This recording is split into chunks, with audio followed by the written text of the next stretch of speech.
네, 자 이동영 작가 휴가죠. 자 오늘로 특별한 분의 촉을 들어봅니다. 바로 김민아의 촉. 김민아 시사평론가 함께합니다. 안녕하세요. 안녕하세요. 제가 특별하지는 않고 좀 특이합니다. 아니요 특별해요. 제가 아침부터 계속 그냥 듣는 것 같아요. 아닙니다. 아침에 특이하게. 네. 다른 방송에서 좀 소개하긴 그런데 박싱 코너 재밌게 듣고 있습니다. 박싱 복싱. 네. 그 코너 재밌게 듣고 있고 또 거기서 또 뉴스를 전달해 주시면 또 예리하게 또 분석도 해주시고 네, 이렇게 좀 좋은 말씀을 많이 드려야 되는데 네. 주로 안 좋은 말씀들을 많이 드려가지고 아닙니다. 죄송합니다. 세 분 중에 가장 뭐 믿음이 갑니다 제가. 제가 여기 다른 분이 나왔으면 혹시 다른 말씀 하지 않으실까요? 네. 자 지난 8월달에 이 정면승부 대타 진행했고 제가 그 자리에 앉았었거든요. 그렇습니다. 그때는 이제 우리가 주로 했던 얘기가 그 여러 얘기했는데 철권이라는 게임 얘기를 했어요. 그래서 그때 이제 왜냐하면 카포에라가 이제 뭐 재판에 등장해갖고 그게 뭐냐 이렇게 얘기했는데 박준 변호사님이 왕년에 이제 그 사시 준비할 때 그 철권 게임에서 에디라는 캐릭터로 카포에라 상당히 고수였다, 무술 고수였다. 그게 이제 중심된 얘기였죠 그때. 기억이 나시군요. 제가 지금도 그 손이 왔다 갔다 합니다. 에디. 네. 에디 머피였나요? 에디 하여튼 그 기술이 손에 익어가지고. 기술이. 네. 하여튼 그 얘기했던 기억이 나는데 자 일단은. 자 본격적인 뭐 김민아 촉 또 이야기 이어가야 될 것 같습니다. 할 얘기가 상당히 많아요. 자 먼저 민주당 얘기부터 해요. 자 오늘 민주당 이재명 후보하고 이낙연 전 대표 만남을 가졌는데 언제 만나냐 이런 생각을 또 이런 말들이 많았었는데 지금 만남 시기는 우리 김민아 평론가는 어떻게 보십니까? 그러니까 계속 뭐 이제나 저제나 언론들이 이제 이재명 후보가 어디만 가면 이제 혹시 이낙연 대표가 오나 뭐 이렇게 해가지고 많이 보도를 했죠. 그렇죠. 왜냐하면 이제 지난번에 경선할 때 아무래도 이재명 후보가 막판에 가서는 이낙연 전 대표의 어떤 상승세나 이런 거 약간 눌려가지고 막판에는 충분히 이기지 못해갖고 그렇게 끝난 상태였고 그게 이제 원팀으로 이어지지 못한 그런 상황들이 이어졌다 이렇게 다 평가하는 거지 않습니까? 네. 그래서 이낙연 전 대표가 언제 나오냐 이게 굉장히 이제 중요한 문제처럼 회자가 됐는데 지금까지는 나올 만한 어떤 그런 이벤트 그런 스케줄에서 사실 나오지 않았어요. 사실은 고향 전남 영암인가요? 거기 갔을 때 나오면 참 모양새 좋았었는데요. 그렇죠. 그런 자리에 이제 와가지고 좋은 모습을 보여줬어야 되는 거 아니냐 이런 얘기가 있었는데 뭐 다른 지방 일정이 있다 이런 조율이 좀 안 된 측면이 있어서 안 나왔는데 근데 이제 뭐 그렇겠습니까 사실 이제 올만한 환경과 조건이 되면은 이제 왔을 텐데 그러지 않았다고 지금까지는 좀 판단했던 것 같아요. 왜냐하면 지금 이재명 후보를 이제 지지하지 못하겠다라고 생각하는 어떤 민주당 내에 그러한 이제 사람들이 있다면 이제 후보 경쟁력이라든가 후보를 둘러싼 어떤 여러 가지 의혹이라든가 예를 들면 대장동 개발 의혹이라든가 이런 것들 때문에 후보를 내가 선뜻 지지한다고 얘기하기가 좀 어렵다라는 어떤 이런 생각들이 있기 때문일 거예요. 그렇죠. 그런데 이제 그런 생각들을 좀 이렇게 좀 한쪽으로 밀어놓고 그럼에도 불구하고 내가 이재명 후보를 지지해야겠다라고 마음을 돌릴 만한 상황이 되려면 어떤 상황이어야 되냐면 뭐죠? 내가 지지하면은 이재명 후보가 지금 앞서갈 수도 있겠다. 이제는 내가 지지하느냐 마느냐가 승부를 이렇게 뒤집을 수 있는 어떤 순간이 온 것 같다. 이런 생각이 들면 이게 후보에 대해서는 내가 100% 만족하지는 못하지만 지금 힘을 실어주면은 어느 정도 그런 것도 만족하지 못하는 후보라 할지라도 우리 진영의 승리를 위해서 좀 이제는 힘을 실어줘야 되는 거 아닐까라는 생각이 드는 어떤 시점이 있거든요. 그 몸값 올리는 시점과 비슷한 것 같은 말씀 같은데요. 약간 이제 비슷한 건데 그래서 제가 볼 때는 이 윤석열 후보가 이 김건희 씨 관련 의혹에 제대로 대응을 못하고 그게 지금 뭐 내용으로 이어지고 뭐 이런 시점이지 않습니까? 그렇죠. 그래서 이런 시점의 문제까지 뭐 이낙연 전 대표하고 아주 상세하게 조율했는지까지는 모르지만 적어도 이 시점에 두 사람이 만나가지고 이렇게 회동을 한 것은 이 지지층에게 던지는 그러한 메시지가 있어 보인다라는 생각이에요. 그래서 지금 이제 힘을 실어줘야 된다. 일부 여론조사 이런 거 보면은 오늘도 나온 여론조사 보면 구체적인 수치는 얘기는 안 하겠지만 이재명 후보가 조금 앞서가는 여론조사도 이제 나오기도 시작하고. 벌어지는 또 모양새기도 하고요. 그렇죠. 특히 윤석열 후보의 하락세가 좀 이렇게 좀 있는 그런 여론조사 결과가 나오고 있기 때문에 지금 힘을 실어줘야 된다라는 맥락 그런 맥락에서 좀 지지층이 적극적으로 움직일 수 있도록 하는 그런 촉매 역할을 지금 할 수 있게 됐다 이렇게 볼 수가 있는 거죠. 좋습니다. 지금 말씀대로라면 시점을 뭐 어쨌든 뭐 조율을 했다기보다는 어쨌든 간에 이전에는 갈등적 요소가 있었는데 어쨌든 나왔다고 보면 앞으로 이제 또 지금 보니까 국민비전 통합위원장 이건 거창합니다. 이거 맡기로 했다면 내부 갈등설은 좀 이제 없을까요? 그러니까 이 국가 비전 통합위원장인데 이름이 이제 말씀하신 대로 이름 거창해요. 네. 국가 비전을 통합을 네. 해야 됩니다. 네. 네, 이게 쉽게 할 수 있는 일은 아니에요. 네. 국가 비전을 가진 사람들이 여러 사람들이 있을 텐데 특히 이제 이낙연 전 대표가 갖고 있는 국가 비전과 이재명 후보가 갖고 있는 국가 비전이 뭐 차이도 있고 뭐 같은 점도 있겠지만 네. 어쨌든 뭐 통합하는 거지 않습니까? 네. 민주당 지지층이 갖고 있는 국가 비전을 통합하는 거겠죠. 이 일부 이제 국민의힘 지지층이 갖고 있는 국가 비전은 또 다를 수가 있지만 네. 그건 선거에서의 승부이기 때문에 다른 문제일 수 있는데 이런 역할을 맡으면서 중요한 거는 이낙연 전 대표가 단지 이런 이제 기구의 어떤 위원장을 맡아가지고 어떤 뭐 일을 열심히 한다 이런 정도의 문제가 아니라 네. 실제로 이낙연 전 대표가 갖고 있는 국가 비전이라는 거를 이재명 후보의 선거 캠페인에 얼마나 반영할 것이냐, 즉 이낙연 전 대표의 목소리가 얼마나 많이 나올 것이냐 이게 중요한 거거든요. 그게 제일 중요할 것이다. 그게 있어야 지지층도 실제로 이낙연 전 대표가 이제 손을 딱 들어주고 이재명 후보의 어떤 그러한 어떤 선거 캠페인에 같이 합류를 하니까 이 메시지도 이낙연 색깔이 더 이제 좀 강조가 되고 네. 좀 달라지는 게 있어. 이런 게 있어야 지지층도 약간 지금까지 온도가 좀 이렇게 좀 낮아졌다 하더라도 좀 더 따뜻해지는 거거든요. 목소리를 낼 것이다. 그렇죠. 이낙연 전 대표 목소리 낼 것이다. 그래서 뭔가 이 선거의 그 결과로서 이 만들어지는 이재명 정권도 거기에 아마 이낙연 색깔이 좀 들어갈 거야. 아하. 라는 이런 정도의 어떤 이 분위기가 형성이 돼야 네. 지금 말씀하신 내부 갈등이라든가 이런 것들이 이제 완전히 이제 좀 극복이 되고 원팀이 되는 거죠. 그리고 여기에 더불어서 이낙연 전 대표를 만난 것뿐만이 아니고 오늘 이제 열린민주당하고 네. 이렇게 만남을 가진다든지 그다음에 오늘 나온 얘기가 과거에 이제 민주당 탈당하고 뭐 이랬던 인사들에 대해서도 나름대로 그 전에 얘기했던 일종의 사면령 이런 걸 통해서 다시 받아들이고 뭐 이런 것들도 본격적으로 이제 추진하는 그런 과정 모양새가 아니겠습니까? 네. 이제 이 민주당 지지층의 총결집 이런 것들이 이제 추동을 하는 모양새이기 때문에 굉장히 오늘이 중요한 기점이 될 것이다라고 보입니다. 알겠습니다. 그러면 요거 하나만 더 여쭤보죠. 이재명 후보 지금 현 정부하고 차별화 전략을 좀 하고 있는데 이낙연 전 대표가 요거 같은 거는 어떤 입장을 취할 것 같습니까? 이게 아무래도 지금 말씀드렸다시피 이낙연 네. 전 대표가 자기 목소리를 내야 되잖아요. 네. 근데 이 내는 거의 의미가 이재명 후보가 이 정부하고 어떤 이 충돌하는 듯한 그런 모습을 하는 과정에서 그런데 이낙연 전 대표가 정부와 충돌하지 마시오 이렇게 가면은 사실 그렇죠. 저는 시너지 효과는 좀 떨어질 수 있다 이렇게 봐요. 그게 아니라 정부 편을 들어주는 이낙연이 아니라 내 생각은 좀 달라라고 얘기를 하면서 이재명 후보가 예를 들면은 약간 뭐 말을 바꾼다든지 무슨 뭐 소신이 뭐 왔다 갔다 한다든지 이런 비판들이 있는데 네. 그런 비판이 나올 때 이낙연 전 대표가 그게 아니지 않습니까? 이렇게 가야 되지 않습니까? 그게 내 생각입니다. 이렇게 뭔가 바로잡아 주는 듯한 그리고 이재명 후보가 거기에 대해서 고맙다고 하는 듯한 그러한 모습이 비춰지면 이것도 이제 시너지 효과가 날 거거든요. 아하. 그런 모습을 보여주는 게 중요할 거고 아마 그런 역할을 할 것으로 보이는 게 오늘 이낙연 전 대표가 얘기를 했습니다. 이 후보와 당과 다른 입장을 내가 좀 얘기할 수도 있다. 그랬더니 이재명 후보가 더 감사하다. 아하. 이렇게 얘기를 했거든요. 네. 아마 그런 관계를 가져가려고 하겠죠. 말씀은 그래야지만 보완제 역할을 그래도 할 것이다 이 말씀을 지금 하시는 거네요. 그렇죠. 뭐 결과적으로는 네. 이게 정부하고의 어떤 충돌을 그게 막는 어떤 역할이 될 수도 있겠지만 네. 나는 정부 편이야 이런 이제 어떤 포지션이라기보다는 이재명 후보의 단점이라든가 좀 빌 수 있는 공간들을 네. 내가 그럼 보완할게 이런 모습들이 더 이제 좋게 비칠 거라는 거죠. 네. 자, 국민의힘 얘기 바로 이어가겠습니다. 자, 극심한 내용을 겪고 있는데요. 일단 이준석 대표 장제원 의원을 바로 저격했습니다.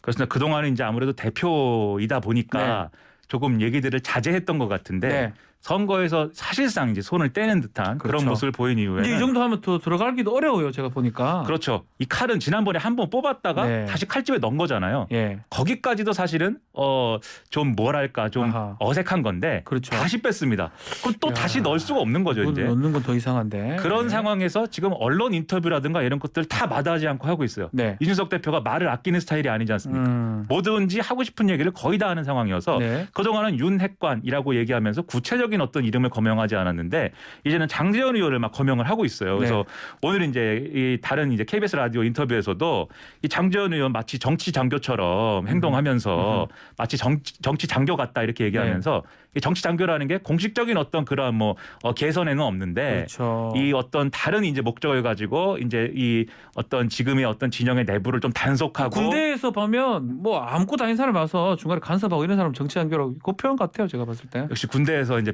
잔뼈가 오늘 또 굵으셔가지고. 축차 무슨 네. 뭐 투입 뭐 이런 얘기도 군대에 비슷한 얘기를 하더라고요. 군대 용어를 상당히 군대를 좀 어려운 데를 다녀오셨는데. 안 갔다 온 걸로 제가 갔다 오긴 네. 했죠. 네, 저는 장교 네. 출신이니까 뭐 그런 그렇죠. 얘기 해도 네. 되는데. 갑자기 좀 그러네요. 네. 저는 이제 민원의 최전선에서 있었기 알겠습니다. 때문에. 어쨌든 뭐 군대 얘기를 하면서 정치 장교 얘기를 하긴 했습니다. 네. 근데 이 얘기를 왜 했냐면은 네. 이준석 대표가 상임선대위원장이고 당대표인데도 지금까지 모르던 얘기를 장제원 의원이 많이 하더라. 예를 들면은 임태희 무슨 뭐 이 총괄 상황실장이 뭐 김건희 씨의 험담을 했다라고 네. 한다든지 그다음에 주호영 의원이 이제 조직본부장 맡고 있는데 여러 가지 나쁜 얘기가 나온다라든지 이런 얘기를 사실 이준석 대표도 파악하지 못하고 있는 얘기인데 장제원 의원이 하는 이유 뭐겠느냐. 네. 누군가가 선대위 내에 누군가가 장제원 의원에게 그런 여러 가지 상황들을 다 보고하고 뭐 나름대로 지시도 받고 뭐 그런 거 아니냐라는 얘기를 한 거예요 사실상. 네. 그래서 이런 얘기로 밀어볼 때 지금까지 선대위의 어떤 혼란상이나 이런 것들의 핵심이 이준석 대표가 얘기하는 것은 선대위가 결정하거나 의사결정을 하거나 그리고 그거에 대해서 쭉 밀고 가는 듯한 그런 걸 하기가 불가능했고 어려웠다라고 하는 거 아닙니까? 그 배경에 장제원 의원이라는 실세 이 윤 핵관이 그렇죠. 있었다라는 걸 공식적으로 지금 지적을 한 거죠. 결국은 지난번에 부산에 가서 장제원 의원 사무실에서 장제원 의원 뒤에서 웃는 모습 사진 뒤에서 앞에서 찍은 모습 이게 그냥 했던 게 아니다. 지금 보니까 그런 생각도 드는데 일단은 윤석열 후보 주변 사람들이 이준석 대표는 가장 윤핵관이고 문제라고 보는 것 같은데요. 이 평론가님 보시기에는 이 국민의힘 선대위의 근본적인 원인, 갈등의 원인 뭐라고 보십니까? 결국 윤석열 후보의 리더십이 문제예요. 제가 볼 때는 결국은 왜냐하면 윤핵관 얘기는 뭐 어차피 윤석열 후보가 정리하려면 정리할 수 있는 거잖아요, 사실은. 그렇죠. 그런 얘기도 안 나오게 할 수도 있는 거고. 그렇죠. 지금 문제가 뭐냐면 이 선대위가 후보 직할 체제에 가깝거든요. 어쨌든 결국은 후보가 결정하고 후보가 이제 조율하고 이런 체제인데 네. 그런 체제이다 보니까 이 선대위에 결합하고 있는 사람들이 김종인 위원장 말 빌면은 장기자랑들을 합니다. 그러니까 후보의 마음에 들기 위해서 예. 이 선대위의 공식적인 의사결정 체제를 거쳐가지고 나온 결정에 따르는 게 아니라 난 이런 것도 할 수 있어. 난 뭐 이런 저런 능력을 가지고 있어라는 거를 과시하기 위해서 네. 가령 조수진 공보단장, 이 전 공보단장의 경우에는 이 김건희 씨와 관련된 대응들을 교수 출신 의원들이 해야 되지 않느냐. 이 시간 강사라는 건 원래 과거부터 그렇게 허술하게 뽑았다는 것을 지금 교수 출신 우리 의원들이 증언해 줘야 되는 거 아니냐.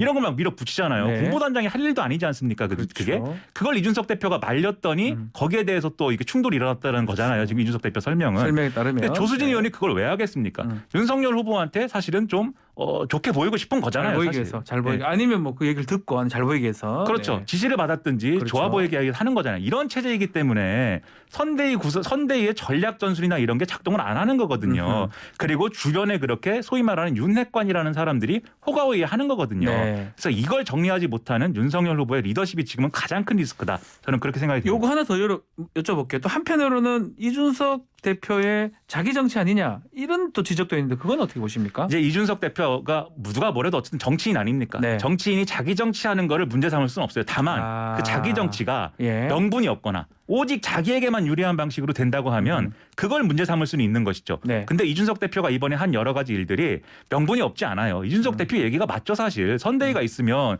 그 선대위가 전체 전략을 결정을 하고 선대위에 결합한 의원들이 그 전략에 따라서 움직여야지. 그렇죠. 제각기 움직이고 나는 대표 말 안 듣는다고 그럴 거면은 그 선대위는 왜 있습니까? 그게 맞는데 다만 아쉬운 것은 네. 그 해결 방법이 이런 지금과 같은 방식으로 막 사퇴한다고 하고 언론에 다 나와가지고 하고 싶은 말 다 하고 이런 방식밖에 없는 거냐에 대해서는 네. 국민의힘 지지층이 상당히 불만을 갖고 있습니다. 그래서 이제 막 홈페이지에 막 글도 쓰고 하는데 네. 또 바꿔 말하면 이준석 대표가 그런 이제 수단밖에 갖고 있지 않다는 그런 상황은 또 뭐냐. 그만큼 당내 기반이 약하고 그리고 다른 이제 중진 의원들이나 이런 사람들이 이준석 대표 인정 안 해주는 거 아니냐.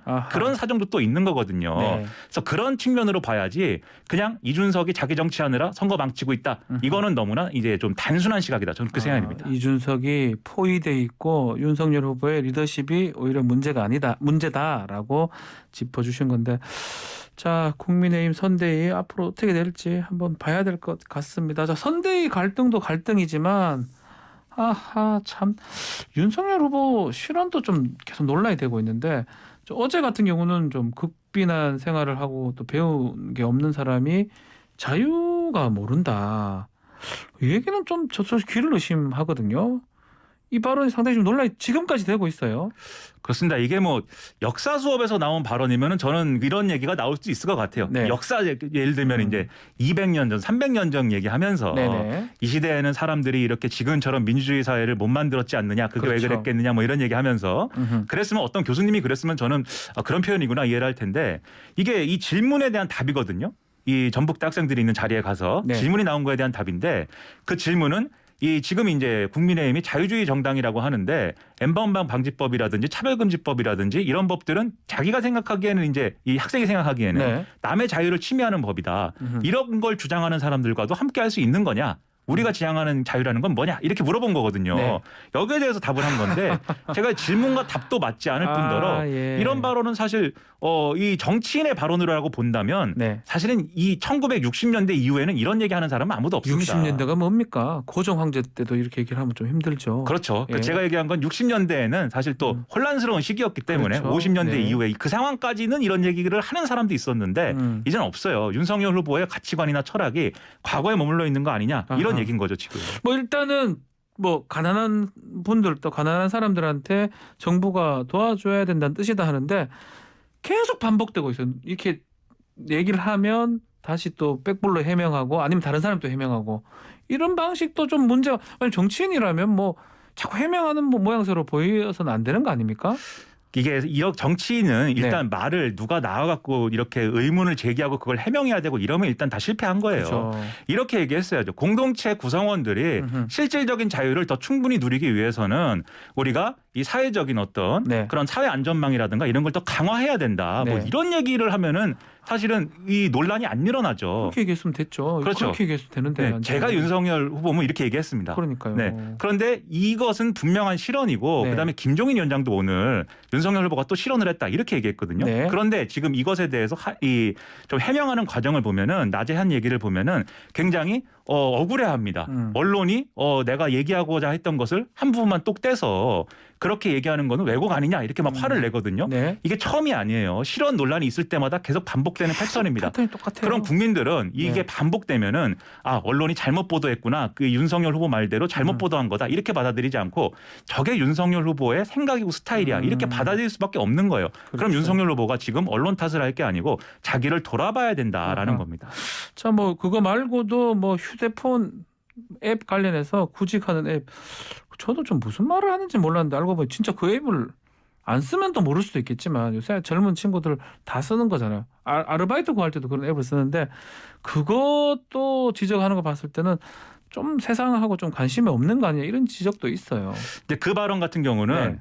이 당연히 지금 다 말씀하신 대로 그런 앱들이 많이 나와 있는데 앞으로 그런 앱이 생길 거다라고 얘기한 거에 대해서는 네. 그거 솔직하게 해명하면 돼요. 저는 그 말보다 더 문제가 해명이라고 보는데 네. 솔직하게 해명을 해서 내가 구직 활동을 뭐 언제 했겠느냐. 몰랐다. 네, 내가 검찰총장하고 지금 이제 대선 후보인데 알겠냐 솔직히 좀 이렇게 얘기를 하다 보니까 네. 좀 그런 잘못된 얘기도 했다. 더 잘 알아보고 좀 개선하겠다. 이러면 될 건데 네. 오늘 해명 자료가 나왔습니다. 예. 이게 뭐냐면은 AI가 동원되는 어떤 그러한 형태의 앱이다. 지금과 같은 앱이 아니다. 그래서 아하. 이 사람이 이 구직자가 실업급여 신청할 때 그 성격을 다 파악을 해가지고 그것을 이제 어떤 기업의 요구와 수요와 이게 매칭을 실시간으로 시켜주는 AI를 작동시키는 이런 앱인데 네. 그런 앱을 얘기하려고 한 건데 언론이 이렇게 부분적으로 보도를 해가지고 억울하다. 이게 또 윤석열 후보가 직접 하는 항변도 있어요. 네. 근데 제가 의문인 거는 만약에 그런 거라고 하면은 이게 국가적인 프로젝트예요. 실업급여를 그렇죠. 누가 신청하고 어떻게 네. 했는지 일자리에 엄청난 관한 건데. 데이터가 다 연동되는 거잖아요. 네. 근데 어제 얘기할 때는 윤석열 후보가 그렇게 설명하지 않았거든요. 그렇죠. 그런 앱도 나올 거다라고 했거든요.